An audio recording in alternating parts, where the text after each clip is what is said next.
announcements. So now we are very happy to have Gohar Balyan give us a lecture on the housing need in Armenia, causes and solutions. Gohar works as Resource Development Manager for the Fuller Center for Housing in Armenia. She has over 10 years of work experience in the nonprofit sector, and she has worked with Habitat for Humanity in Armenia, and then for the Fuller Center for Housing. She has also worked with other nonprofit organizations and as a volunteer and organizer, especially in the Yerevan International Women's Club, and as a translator and volunteer task force. She's a graduate of Yerevan State University and has an MBA from the European Karolos Magnus University. Go on.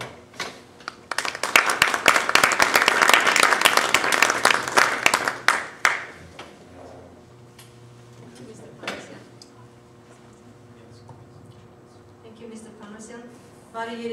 Good evening, everyone. How are you? Good. Thank you for coming. I'm really honored to be here. You can hear me, right? Okay. So some information about the housing need in Armenia, causes and solutions, and I will introduce the Fuller Center for Housing Armenia, which is the aim of my trip to US to introduce the organization. Have you been in Armenia? How many people? Wonderful, everyone. I guess I could do the presentation in Armenian. Armenia, sure. Okay, so we all are Armenians, and we all know how important it is to have a house for an Armenian family. Living in centuries in our land, we provided for our families, especially for children, and having a home, a roof on top of the family is so important for every Armenian family around the world. And we know that usually, especially in the villages, when families were living together, usually they don't really move away from the village. They try to stay together with extended families. So having a home in that area is very important for them. And also homes, once they have a home, you have probably noticed that this is not just for one single family, but it's most often for generations. We would have grandparents, children, and then young families and their children living in the same family, ending up like two-bedroom apartment or two-bedroom house for 10 or 12 people eventually. Now, housing as a basic human right, according to Article 25 of the UN Declaration of Human Rights, the provision of housing is a universal right which, together with other human rights, is one of the guarantees of an adequate standard of living and well-being. Now, Article 34, Republic of Armenia, Constitution. Everyone shall have the right to a standard of living adequate for himself, herself, and for his or her family, including housing as well as improvement of living conditions. The state shall take the necessary measures for the exercise of this right by the citizen. Well, we know this is written, but not always working. We wish it worked and we didn't have such organizations and everybody would be happy in Armenia having their own home. But because this does not always work, then we have non-profit organizations to support those families. The fundamental issues of housing during the Soviet era. We are going a little bit back to start from that point. What happened? Now, during Soviet era, the government was providing housing for all families. However, the pace of growing families was faster than the government building homes. So the families ended up living together in our crowded apartment, waiting on a waiting list, especially in cities. I'm sure you know all about this. So we have overcrowded apartment with families, young families or grandparents living all together. Then, the fundamental issue of housing during the Soviet era. Most often it was built, we know that Armenia is an earthquake zone and the standards were not adequate to what was required for that area. And we know the problem, what it happened. then overall, just like most products of Soviet Union, we had a poor quality of construction and materials. So all this affected to inherit the poor housing from Soviet area. Now the other causes that we have poverty housing today, 19 earthquake, 88 earthquake. Now before that, before the earthquake, December 7, we had about 75,000 families that were on the wait line to receive homes, but that number immediately increased to 113,000 right after the earthquake. Economic crisis after collapse of former Soviet Union. Well, we had the factories working all over in Armenia and having connections with different republics, but once it collapsed, now every republic was its own. I'm coming from a small town in north part of Armenia, and our town had a factory providing preserves, 3% preserves for the entire Soviet Union. But once the Soviet Union was gone, the factory was closed, and most often many factories, you know, they shut down because no demand, no product, and people were basically out of the job and lost their job. They did not have any income to provide for their families.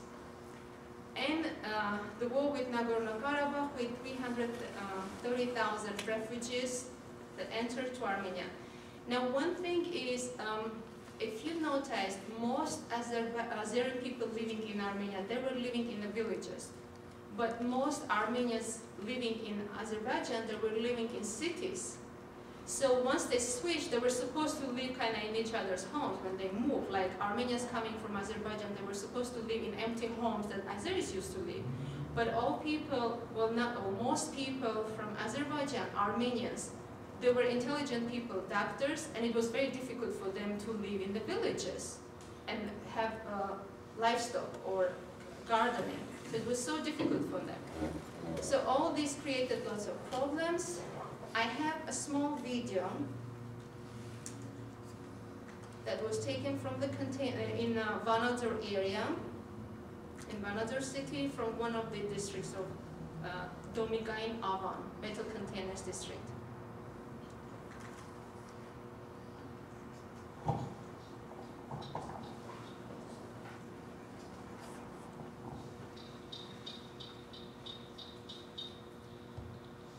There's no really sound, it's just the video.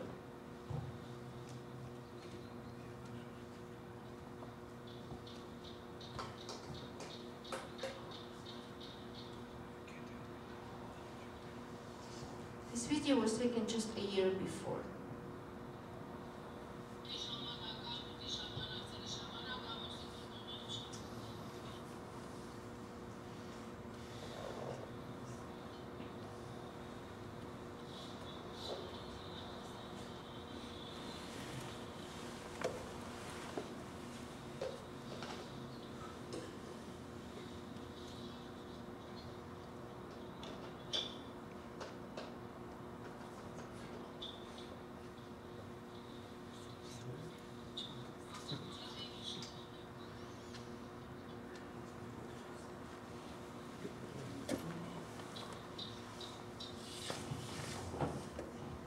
There are over 1,400 families living in metal containers in Vanadzor city, and more than like 4,000 or so in Gyumri area.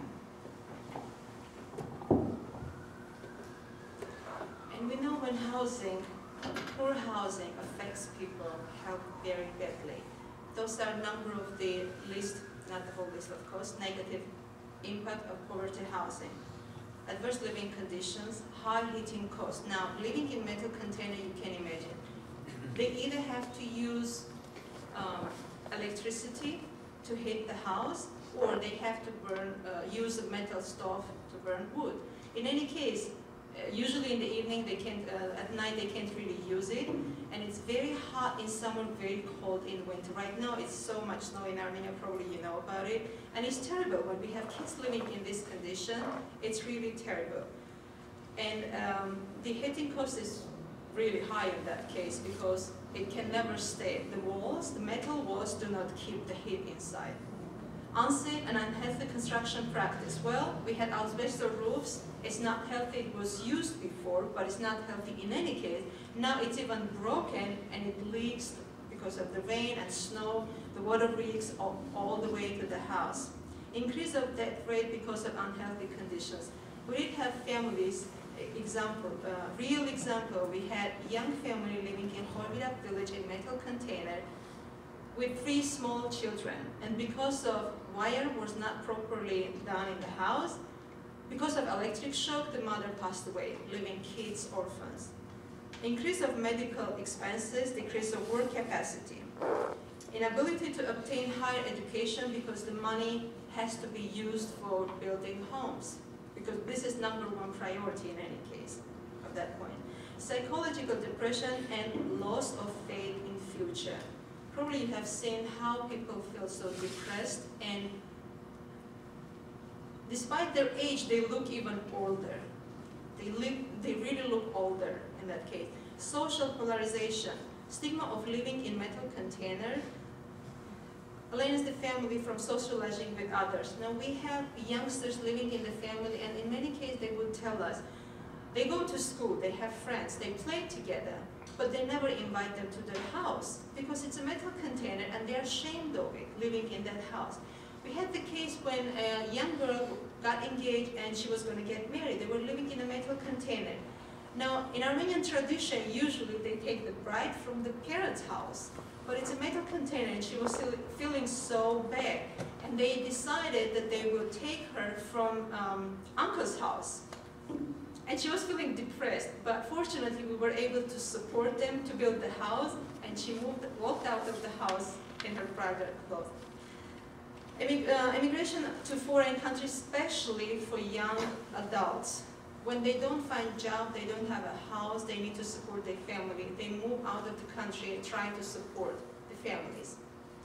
According to publication, this was published in the United Kingdom in 2006. Let's see, what does it say? Increase the risk of severe ill health or disability by up to 25% during childhood and early adulthood.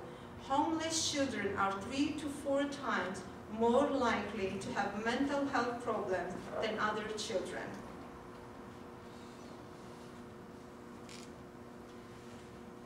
Now, the government-supported housing programs, this is just some. It's not the entire list. From 2000 to 2005, there were some small programs. Example, from border area, they were supposed to help some of those families. And in Vokchaber village, it's sliding side. Then families who moved from Azerbaijan forcibly. In Shatim village, well, in Shatim village, it has dangerous rock slide zone, but what happened? Government gave some funds to families, and this was supposed to help them. But when they approached us, because the money was provided to them, did not help them to build the entire house. So we kind of combined. They had their own, that money, they used that money, and we supported to really complete the house. So even with these solutions, not always people are able to have their houses 100%. It's not always completely done. In SPITAC and many other programs, and since 2001 to 2008, a couple of nice programs that worked as well, like for the Ministry of Defense servicemen, or police and national security servicemen, young, newly formed families, young scientists and lecturers, families left homeless. Now, with young families and lecturers, this is not always giveaway. It's like with loan, but they make a little bit affordable compared to the bank, with the bank interest. Families left homeless as a result of earthquake and living in the earthquake zone. Even up to now, people live in metal containers, but still there are programs that even right now, supported by government, are building homes for this kind of family. Probably you have seen in Spitak city and Vanadzor as well. Homeless single elderly persons. This was social housing in Vanadzor. It was like pilot project that they built nice house and the elders would live there. At the same time, single elders, they would have a young family living in the same house, in the same building, with the aim that they can support them, provide them, like if they need to go to market or for grocery shopping, they would help them the young family would help the elder people. But it doesn't always work that well. It was a pilot project, but I don't think it really worked well. However, it was some kind of solution as well. Current housing demand in Armenia. This study was done by Heray Malikian Foundation, and the book, the information is from the Social Housing in Armenia 2011 book. So the homeless families are about 26,199, which means they live in metal containers, temporary housings, or in dormitories, or in the basements. Basically, they are homeless. Then we have improvements, some kind of need. It's improvement need. It's 38,925. Since during Soviet time we did have, most people in Armenia, probably 80 to 90%, own their homes, own their apartment, but they were not able to maintain it, and it really needs some kind of improvement. Roofing is leaking, or windows needs to be changed, or sanitation system needs to be built. We did have cases, people have built their house, but they did not build the sanitation system, and they used the outhouse. But in winter, when it's cold and children are sick, it's very difficult to use that outhouse. Well, in general, it's difficult. It's not something to use nowadays in 21st centuries. Then there was some kind of central system. Now it's gone. Every family is responsible to take care of their own needs. Here are the numbers for rural communities and urban communities. So housing challenges, especially for low-income families. They cannot take the loan from the bank because it's too high.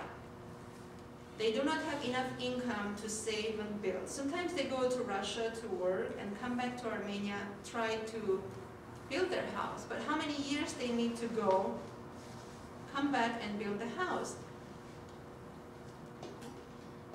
And for these families, we have specific suggestion with our organization, Fuller Center for Housing Armenia, as a solution for low-income families in Armenia. Now, the Fuller Center for Housing Armenia is the covenant partner of Fuller Center for Housing, which is based in US, Georgia State. Millard Fuller, you can see in the picture two tall people, men and women, those Millard and Linda Fullers. They started Habitat for Humanity in 1976 and Fuller Center for Housing in 2005. Our team in Armenia used to work with Habitat for Humanity from 2000 to 2008, and from 2008 we started the Fuller Center for Housing. And most important, the reason why we started this is the why question. Why do we really need this organization in Armenia? Because we have about 800,000 families living in Armenia, and as I said before, 26,000 are homeless and need urgent housing for their families. And of course, another thing is 39,000 about, they need some kind of improvements for their housing. Now you have seen metal containers, right, in Armenia. How many of you have actually entered those metal containers? And you can imagine how terrible. Now, when we had the video, some of the pictures from inside, those were inside from metal container. I mean, I would never wish anyone to live in this kind of metal containers. They came to Armenia as a temporary shelter, supporting the families at that point, but unfortunately, many of these became permanent homes for the families.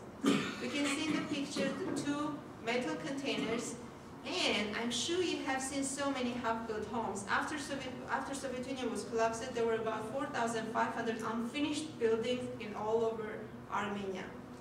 Single-standing houses and apartment buildings. Now, people started this because towards the end of Soviet Union, the government allowed people to take the loans and build the homes. However, they were not able to complete because they did not have enough income. Now, since things are not that easy in Armenia, even the families, without having the entire budget, entire funds to build the house, whatever they collect, they start to do it. They have the foundation 1 year, they have the walls after a couple of years, and it takes ever to build such homes. And I'm sure you have seen so many half-built homes in Armenia. So poverty housing, let's see from the inside. Now the picture below you can see the stove, which they are burning wood to heat the house. We don't have that many wood in Armenia anyway. On the other hand, we have on the picture above is a kitchen. Just imagine it's a family's kitchen, maybe with little children. And in general, what we have is that mold and mud everywhere, no roof protection because the broken asbestos, no sanitation system, no heating system, and overcrowded. People living with in our crowded apartment. There's one family, Awidikian family of 5, living in metal container for 7 years. This family, thanks God, now lives in a beautiful house. I have her interview. You can see the family in front of us now. They have twins and one boy. The elder boy, the one with blue t-shirt, he is the winner of kangaroo math competition in their school. Kids are really smart, but probably this is the time that we need to provide them for housing. Here's a small interview from mother telling the life of her family.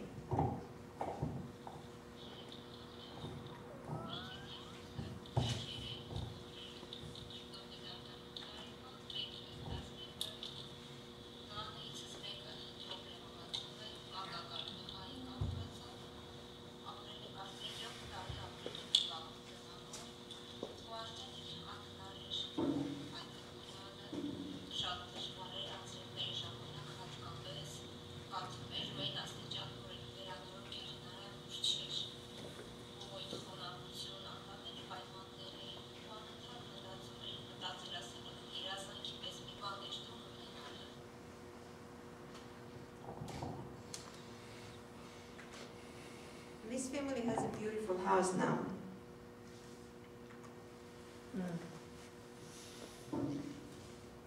The house is completed. Is this on? The family lives in the house and they are very happy. And the surrounding is so beautiful. It's from Yeregnut village, Lori region. Happy kids already in their own rooms in their houses. Now you can imagine how happy they are moving from metal container to a lovely house which is built not just for one family but for the whole generation.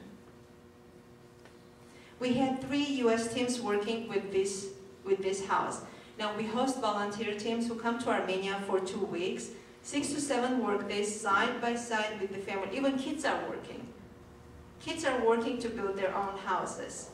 And among these teams, we had 2 were diasporan teams, most of them from Eastern Diocese, from East Coast, and 1 team, 16 members from Georgia, Mercury University, only 1 was Armenian. And all of them, like 20 to 22 years old, they were all Americans, coming to Armenia very first time in their life, and that was like a Christian school, Christian university, and it was part of their mission program. Our solution, the Fuller Center for Housing Armenia solution. Fuller Center for Housing Armenia facilitates and assists in building and renovating safe, simple, affordable, and healthy homes with and for low-income families in Armenia by offering long-term interest and inflation-free loans.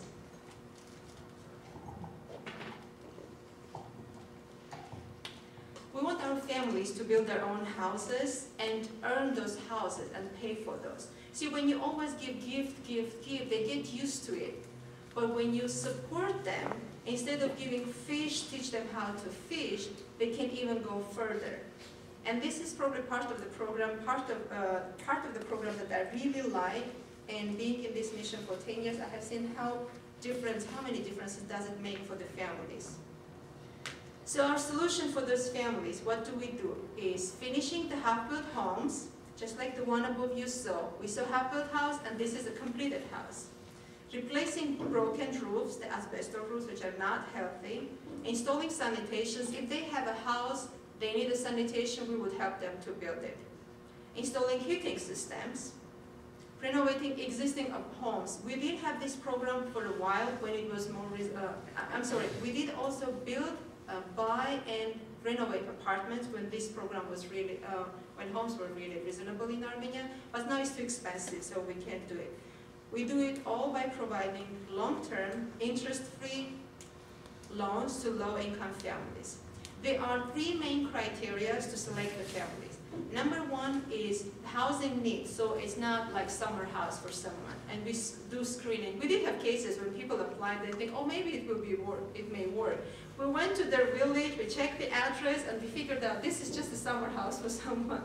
After knowing the program, they do not apply for this case anymore. The second criteria is the ability to pay back the mortgage, no interest mortgage. However, we do support them for this case as well with the partnerships, and I'll show this in a minute. The third criteria is the partnership. We partner with the families. We don't build their houses, we build with them. Number one people who build those houses are the families. Local community, relatives, friends, then international and local organization. We have construction managers who supervise the work families do and train them. But since we say Shinara Jogogurteng, Armenians have been in construction through centuries, they do pretty well job. However, we train them to do it further and complete those homes.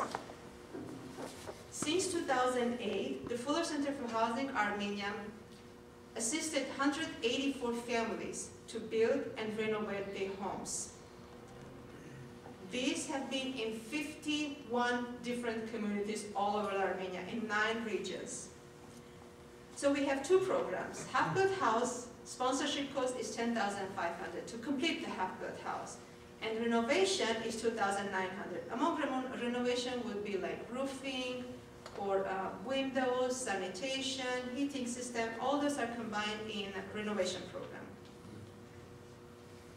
We partner with different organizations and institutions to provide for these families. We partner with Fuller Center in US, Americus, Georgia, and another big partner is the Armenian Apostolic Church with the Eastern Diocese support. We almost completed homes for 34 families. Like, I think 28 are completed and the rest are in the process of completing. And His Holiness came and blessed our side and the program. The partnerships. Of course, on our own, we can never do all those things. It says it takes a village to do something. Now, the partnership with Heifer International, which is again based in US, is to donate cows to needy families or livestock so they can have their own income. So let's say we provided for the housing, but they need to have some kind of income. And most of those families live in the regions. Of course, when we have the screening, they have some kind of income. However, once they would like to, we provide them with livestock and they can start their own farm. And also we train them with the partnership, with the Heifer International Partnership. The good thing in this is they receive the cow for free, but third year they can give 1 cow to another neighbor or someone who needs it. So again, it's revolving. Just like our funds, we give the loans, no interest, no inflation interest, or no interest included loans to families. They pay back this in 20 years, doing monthly payments, which is $20 to $40 depending renovation or half built and the stage of the house.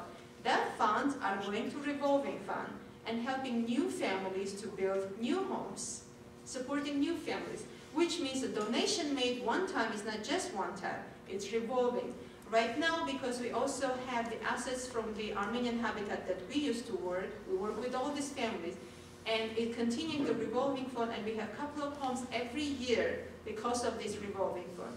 And you know, sometimes families say, I am so happy having my own house, and I would like to make sure that I pay back the loan on time so other families will have their own houses as well. Partnering with Armenian Tree Project, we provide trees, fruit trees for the families. Again, it's increasing their income. With AMCO organization, United Methodist, donating sewing kits, school and hygiene supplies for the families. The new big partnership with International Red Cross. We partner with this organization to have the families living nearby border, Azeri. those families who have missing members and they need renovation of those homes. You see, they have the houses, but those are so old, and they were not able to maintain it for years. We build with different organizations and institutions in Armenia, and our team have built with 3 previous U.S. ambassadors. Now, this picture is with Mari Jovanovic. She came to build with a family in 2009, and in 2010, spring, she came and dedicated the house with us and with the family. Marriott Armenia Hotel, KPMG Armenia, PricewaterhouseCoopers Armenia, and Cascade Insurance. Those are the organizations that we partner every year, and they have their annual builds. This is interesting for them because they also see the housing need. Most people living in Yerevan, they don't always know the housing need in the region. So they do go and actually work with the families, shoulder to shoulder, and see where do they really live. And the organizations are also making donations, so we can continue to build those homes. And it's kind of like team building for those organizations. Another interesting program that we have, Global Builders.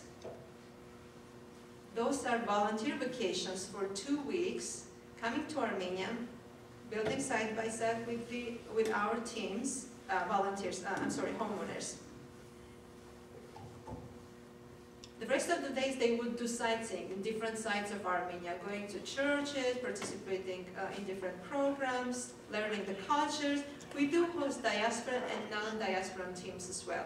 We had members from 14 to 86 years old. And usually the work they do is for unskilled volunteers. Everybody finds something convenient for their skills or their capacity. Either full bucket line or empty bucket line, or even just helping to set up the table. There are pump brochures on your chairs or next to your chairs, and these brochures include information about our teams this year. If anyone is interested, you can join those teams. And it includes information in general about Armenia, our program. Please take a copy with you, and even extra one to give someone else. Now, sometimes people say, why don't we just send money to Armenia and let the families or laborers to work to build those homes? But then here's what we say. Whatever I tell from here or from there, it's something else when you see yourself. You see the families whom you are supporting. Then they come back next year and they see the completed house. And they participate in home dedication. And this is connecting diaspora with Armenians more than we would just try by words or by articles or by movies. They work side by side and they become good friends. And they keep in touch even without our organization on their own. They try to keep in touch with these people. And it's a good experience for, some of them even say they receive more than they give because they feel fulfilled. They feel satisfied that they were able to help someone else to move from metal container or poverty house into a better one. And it's life-changing for them. These people would never be able to take loans from the banks because those are so high and they could never qualify. Nor they can save and build on their own. So at this point, this solution is the only one. And also with this program, we kind of like helping the Armenian to have middle class, which we don't really have it. I have another small video.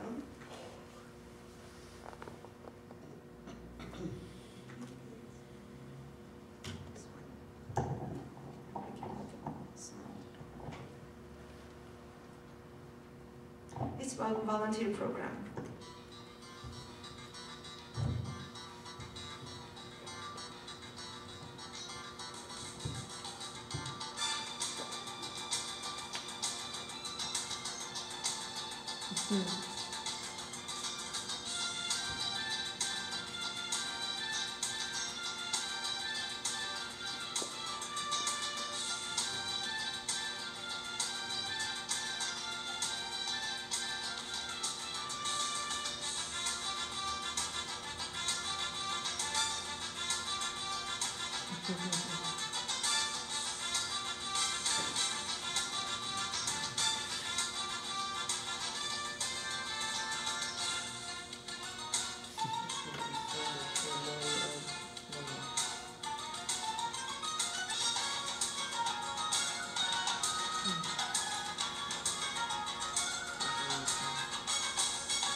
As you can see, I'm trying to convince you to come to Armenia.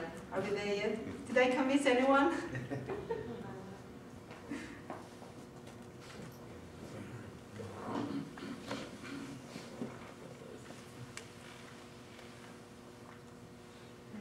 Actually, that is...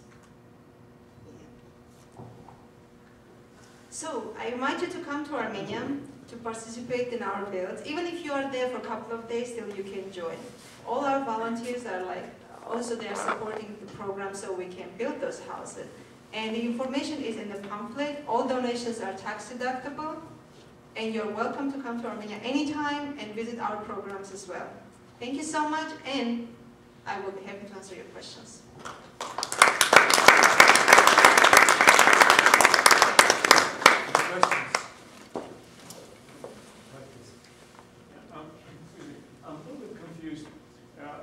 You're trying to build homes, and you're trying to get volunteers to go, but these volunteers are not really, they don't know how to build homes.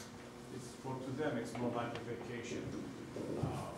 Now, wouldn't it be more efficient if you had the money that these volunteers go and spend, take that money and have locally people build the homes? Probably much more efficient financially in all respects. Now, if you want to have young kids to go, okay, I think you're trying to have two birds with one stone. I think you're mixing both together. And to me, it looks like it's a very inefficient way of spending the money. Thank you for the question. See, as I said, if I tell you what does the program look like in Armenia, it's the best thing to see yourself. Of course, sending money to Armenia probably will build more, but how many people will send more and more if they don't see the program by their own eyes? Besides, it's building bridges. Now we have construction managers at this site who are training people to do even the non-unskilled job. The skilled job is not given to unskilled volunteers. We have the family members, we have relatives, mostly living in the region. So the homes are built properly. Everything is done properly. But these volunteer vacations are really volunteer vacations, and it's a good program to connect diaspora with Armenia. They feel so satisfied. Just imagine, since 2002, we have teams coming to Armenia, and there are people who are coming every year, leading teams every year. And it's not cheap. It's like 35,000 US dollars almost every year. They either raise for that or they pay from their pockets because they enjoy it. And they have different professions, have nothing to do with the construction, but they enjoy it. We make sure that all standards are right there. We have the trainings for the volunteers, but it's something different just to send the money. And besides, we make it affordable. The other thing is to make affordable the homes for the families. If we pay for the labor, then the families have to pay back even more. But if we have volunteers to build the homes, we don't pay for the labor, then that is even cheaper. And we want to make sure that families can afford to pay the homes. Thank you. You say here, to complete half-built home, $10,500. What it would cost to build a home from scratch? Thank you. The very first year in 2000, we built one house from the scratch. We were working with Habitat, but that is like twice expensive than helping half-built homes. There are two reasons why we don't do scratch-up homes, but we do half-built houses. Number one thing is that with the same funds, with that like 21,000, we will have 2 families instead of 1. So if 10,500 is half-built house, twice more approximate is one from the scratch. And the second reason is if we don't help to complete those half-built houses, 3 years because of the snow and the rain, they will deteriorate. 2 other short questions. How many, on the average, how many homes do you build each year? Since 2008, we helped 184 families. Now, our capacity with our team is 100 homes a year, which is more than 50 half-built ones and the rest renovations. However, because of the funds, it was slow. One other quick question. I believe, some people here may know better than I, there's a Lazarian Foundation or something that builds homes with bricks that are, I don't know how they construct it, but it's like styrofoam almost. Yes. Are those homes, I mean, how much do those cost and how many of those are built per year? We partnered with Lazarian Foundation, which was actually our Armenia Relief and Development Association in Armenia. The founder is Steve Lazarian, based in Pasadena, here. We partnered together and we supported 47 families in 2 years to move from metal containers to styrofoam homes in Vanadzor area. Now those are styrofoam blocks. They are environmentally friendly and easy to build and earthquake resistant. Now those were not manufactured in the country, they were brought from Iran. Well, from US first, then from Iran. Approximate cost of such homes, the land was donated from the government. We did not pay for the land. And we usually do not pay because families own the land and they have built house.